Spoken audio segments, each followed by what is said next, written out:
Mais quelle honte! Le Real Madrid n'est pas qualifié. On était là à faire les malins dans le top 8 en pensant qu'on était déjà qualifié. Eh ben non, on est 9ème et le Barça, eux, ils sont 5ème. Vous voyez comment la roue tourne? Et clairement, aujourd'hui, on peut même dire merci à Thibaut Courtois qui, encore une fois, pour la énième fois, nous a sauvés. Sans lui, aujourd'hui, j'imagine pas le nombre de buts qu'on se serait pris. Et ce qui me fout encore plus la honte, les amis, c'est que tellement le Benfica nous a surpassé dans tous les domaines, leur gardien a réussi à marquer face à nous. Et grâce à son but, ils sont qualifiés pour les barrages et Marseille est éliminé. Voilà. On était pourtant bien parti avec Arbeloa, on était sur 3 victoires en 4 matchs. Il fallait qu'il y ait une équipe un peu solide en face pour nous calmer encore une fois. Voilà. Parce qu'aujourd'hui, malgré l'ouverture du score de Kylian Mbappé sur un magnifique centre de Raúl Asensio, le Benfica a très vite égalisé et ils ont rajouté un but. D'ailleurs, regardez l'égalisation, Raúl Asensio qui se fait trimballer tout.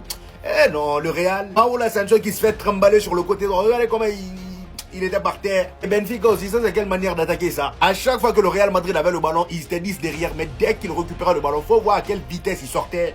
Et pour arrêter ce genre de contre-attaque là, faut être bien solide défensivement. Malheureusement, nous c'est pas notre cas et on l'a vu encore une fois aujourd'hui. Voilà. Ils avaient plus la rage que nous, ils connaissaient mieux les enjeux que nous. Résultat, ils ont eu ceux qui sont venus chercher et nous on part au barrage. On sort du top 8. Même nos joueurs sur le banc n'étaient pas sereins. Regardez, ils sont en train de regarder le classement.